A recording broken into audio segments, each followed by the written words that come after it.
Trump administration will stop Trans-Pacific Partnership, a horror show. Really bad deal. We are going to stand up to China on its massive currency manipulation because they're beating our companies because of currency manipulation.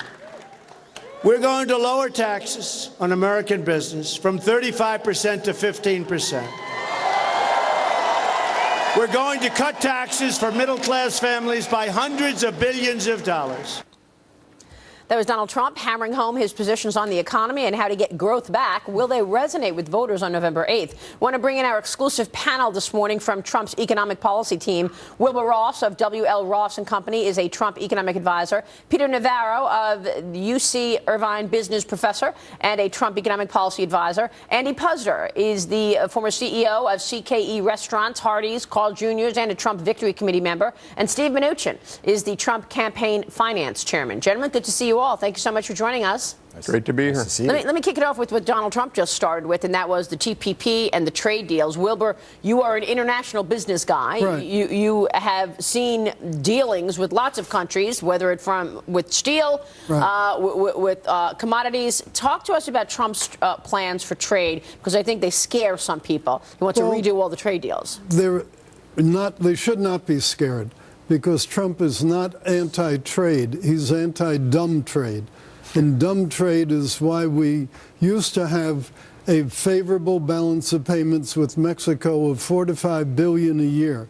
But do you know how much the cumulative trade deficit since NAFTA is with Mexico?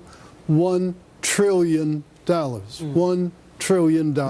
That's ridiculous. It doesn't have to be that we have such huge deficits just to have trade. I guess the point is, Peter, is if we're redoing NAFTA and we're going to try to do something different on Trans-Pacific Partnership and we're going to redo all of these trade deals at once, isn't that going to be a disruption for the economy rather than actually focusing on ramping up economic growth? Yeah, there's going to be a tremendous stimulus. If you look at the drag we have now on our economy, it's a $766 billion a year trade deficit in goods. That's factories and jobs going offshore. And to reinforce Wilbur's point, let's take South Korea, 2012 deal. This, to me, is the poster child of everything that's wrong with Hillary Clinton, our bad trade deals. As Secretary of State, she negotiated that. She called it cutting edge. She promised us 70,000 new jobs. What do we have 4 years later? We've lost 95,000 jobs. We've doubled our trade deficit with South Korea. And you know who's been hit hardest? It's been the auto and auto parts industry, which has the highest multiplier in terms of jobs. It's places like Ohio, Wisconsin, Indiana.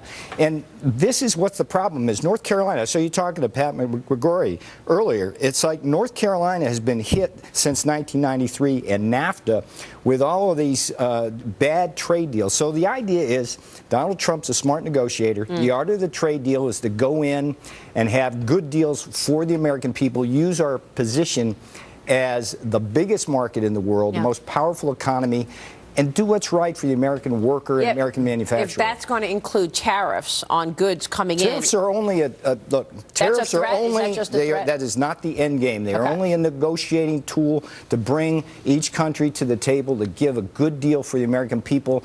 Hillary Clinton, look, South Korea, 100,000 jobs gone because she didn't negotiate a good deal. We got to stop doing that. Right, and not all of it should be tariffs. A lot could be just increasing our exports to those countries. China, for example, buys a lot of soybeans from us, but they also buy them from other people.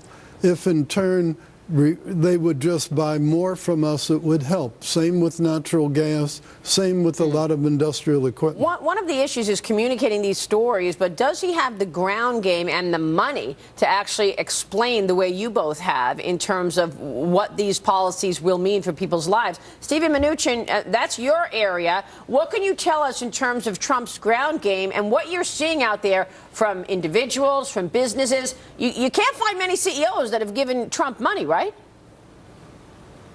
Well, first of all, Maria, we have had a lot of people across the board who have contributed extremely generous. And as you know, we've had the largest online fundraising for any Republican ever. So we couldn't be more comfortable. The ground game is fully paid for. We worked very closely with Reince at the RNC. We have a terrific ground game, better than they've ever had before. And we just had a massive amount of advertising purchased. So we'll be competing with Hillary head for head with advertising this week. We couldn't be more comfortable with where we are on that. Okay, so now you feel that you're going to be competing effectively with Hillary in terms of advertising because she's been throwing out lots of negative ads against Donald Trump. And then there's Obamacare, Andy Puzder, and I want to talk about this as well as our next segment because this is a lot. There's a lot here. Pick a state. Arizona is going to see premiums up 116%. Right. We just got this news a week and a half ago. Has that impacted Trump's chances? Oh, I think it's real positive. People are really angry about this. And if you're one of the millions of people in states like North Carolina, Pennsylvania, Arizona, as you mentioned, that have got these huge policy increases, and you were considering voting for Hillary Clinton, I mean, what the hell are you thinking about? I mean, she's just going to make this worse. So Trump's got a plan, increase competition, increase incentives so that people want to buy insurance, not that they're mandatorily required to buy it, a system that will really lower costs, increase quality, and get everybody covered. That's the kind of system we need. It's not the kind of system Hillary Clinton wants. As a businessman yourself, having seen firsthand the impact of regulation and whether the pendulum goes too far, what has been the impact of Obamacare in terms of small business and mid-sized business as well? Well, it's interesting, yes. This last year with a 7% increase in Obamacare premiums in the restaurant industry, a report by Civic Science came out that said 47% of people who've had their health care premiums increased are going to restaurants less and are 30% more likely to significantly reduce restaurant visits than people whose health care premiums didn't go up. We're kind of the canary in the coal mine in that respect because that was the impact of a 7% premium increase.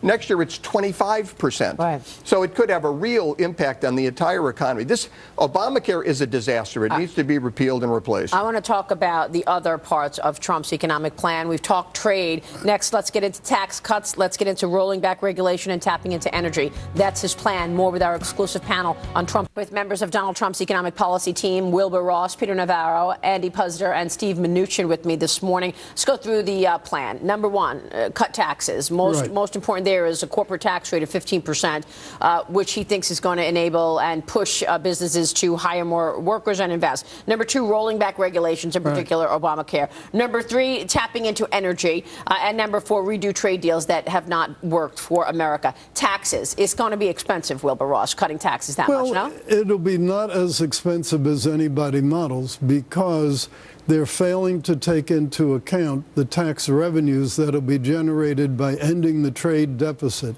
That's $220 million more wages that'll be taxed. Okay. It's more corporate profits that'll be taxed. Unleashing energy, same thing. More wages that'll be taxed, more corporate taxes. We believe it's revenue neutral when you take the entire plan into account. As opposed to Hillary's plan, she actually is planning to raise corporate taxes. Right. She said $275 billion.